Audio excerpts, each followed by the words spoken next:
Welcome to the third episode of React.js tutorial. What about this? The handling of this is also different in arrow functions compared to regular functions.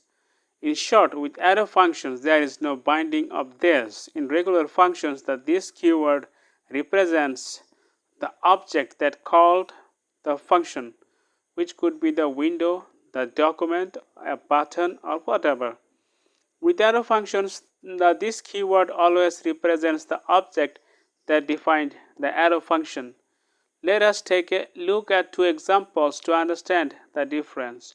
Both examples call a method twice.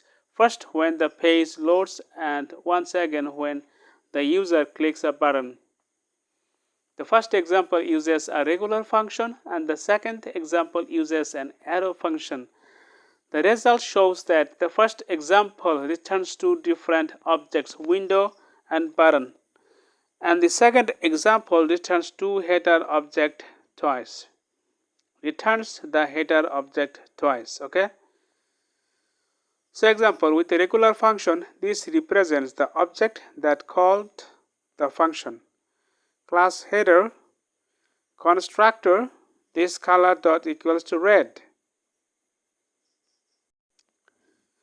Regular function, change color equals to function, parenthesis, curly bracket starts, document dot get element by id of demo equals to inner HTML dot inner HTML plus equals to this. So it will be added. The regular function closes and the class header also closes. Now const my header equals to new header. Okay, semicolon. The window object calls the function. Window.add event listener, load, my header dot change color. A button object calls the function. Document dot get element by id, a button dot add event listener of click my header dot change color. Okay, if you want to try it yourself, here it is. Doc type HTML, HTML body h1, regular function h1 closing p. This keyword represents different objects depending on how the function was called. Now it's a button, id equals to button btn, click me the inner HTML of the button and then button closing tag. Then p strong, this represents another paragraph, id equals to demo. Currently this paragraph is empty, and so this is the paragraph where actually whatever it is, whether it's the window object or anything, that will be added. Okay, and the below paragraph, it says see the difference before and after the button is clicked. Let me click the button. Okay, previously it was only object window, now it is object HTML button element. It depends on who is calling the regular function. Okay, so closing script. Now it's opening script. Class header constructor, this dot color equals to red, change color function parenthesis curly bracket, that's a regular function. Document dot get element by id demo dot inner HTML plus equals to this. The regular function closes curly bracket and the class header that also closes with a curly bracket. Now const my header equals to new header semicolon. The window object calls the function. It's a comment. Window dot add event listener of load my header dot change color semicolon. And another comment is a button object calls the function. Document dot get element by id btn dot add event listener click my header dot change color, the closing script, the closing body tag, the closing HTML tag. Okay.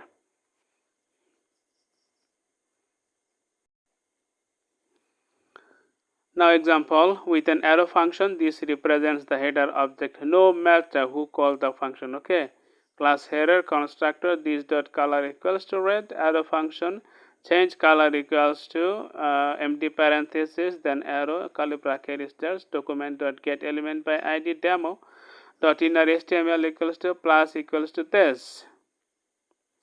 Const my header equals to new header. The window object calls the function window dot add event listener. It's load and comma my header dot change color.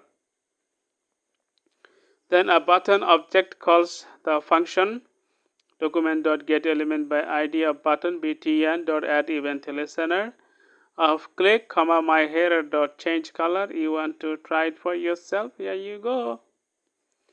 Doc type HTML opening tag, body opening tag h1, arrow function h1 closing tag p. This keyword represents the header object. Button id equals to button btn, and click me is the inner HTML, the text of the button. Okay, there's in the paragraph below the button says this represents, and there's another paragraph below. This is empty currently. By default it's empty. Okay, when the page loads, before the page has loaded, it's empty. PID equals to demo closing p tag. But in the script we have class header constructor method this dot color equals to red. Now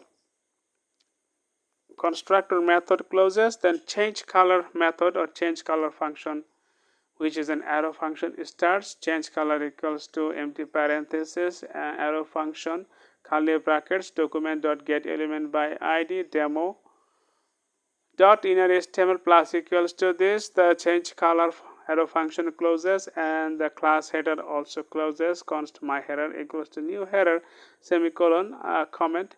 The window object calls the function window dot add event listener load comma my header dot change color. Then another comment, the button object calls the function document dot get element by id btn dot add event listener. Click comma my header dot change color closing script closing body tag closing HTML. Let me click the button. Okay, the thing is that whether the page has loaded or whether I have used the button to call the function, okay, the output is going to be simply object every time every time this arrow function is called, because since this is arrow function, so this will represent the class header where the arrow function is defined. Okay, it's that clear. Remember these differences when you are working with functions. Sometimes the behavior of regular functions is what you want. If not, use arrow function, complete the arrow function. It's very easy. Hello equals to empty parenthesis then an arrow, and it will be hello world. Let me show you whether I was right. Here I type first empty parenthesis, then I type equals, then I type greater than sign. Now I submit. Okay, so now you know what is this. Shall I go to the next chapter? Okay, let's go. React ES6 variables. Okay, I guess I should deal this in another video. So okay then, thank you for watching this video. Have a great day.